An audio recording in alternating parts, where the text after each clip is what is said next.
आज हम बात करेंगे ब्रह्म मुहूर्त और 21 दिवसीय ध्यान विधि के बारे में। ये एक ऐसी ध्यान विधि है जिसका यदि आप मात्र 21 दिनों तक लगातार अभ्यास करते हैं तो आपकी कोई भी मनोवांछित मनोकामना, इच्छा या प्रार्थना पूरी हो जाती है।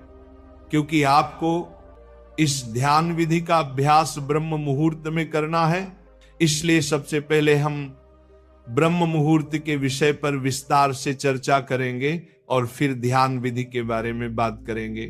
ब्रह्म मुहूर्त प्रातः काल के उस विशेष 1 घंटा 36 मिनट के समय को कहते हैं जो सुबह 4:24 से लेकर 6 बजे तक रहता है। लेकिन इस विषय में कुछ और भी मान्यताएं हैं। अगर हम प्राचीन ग्रंथों का अध्ययन करें तो उनके अनुसार रात्रि को 4 कालों में विभाजित किया गया है। पहला काल है रुद्र काल। रुद्र काल शाम 6 बजे से लेकर रात्रि 9 बजे तक प्रभावी रहता है। उसके बाद दूसरा काल है राक्षस काल।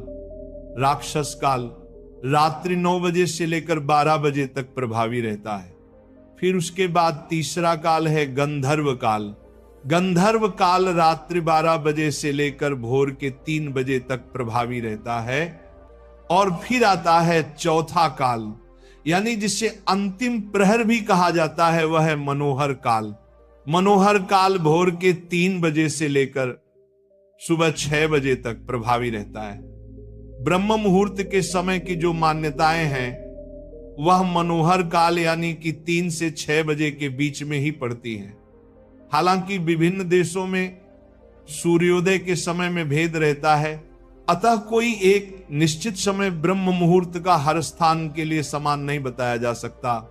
लेकिन यदि आप मनोहर काल के बीच में यानी भोर 3 बजे से लेकर सुबह 6 बजे के बीच में किसी भी समय जल्दी उठते हैं तो ये समय अमृत वेला यानी ब्रह्म मुहूर्त का समय ही माना जाएगा।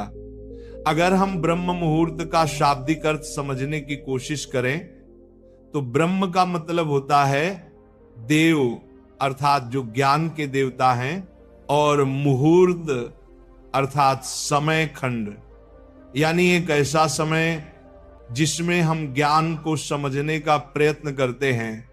ज्ञान को समझने का जो समय है उसको हम ब्रह्म मुहूर्त कहते हैं। ब्रह्म मुहूर्त की बहुत ही महत्वपूर्ण चर्चाएं हमारे शास्त्रों में की गई हैं।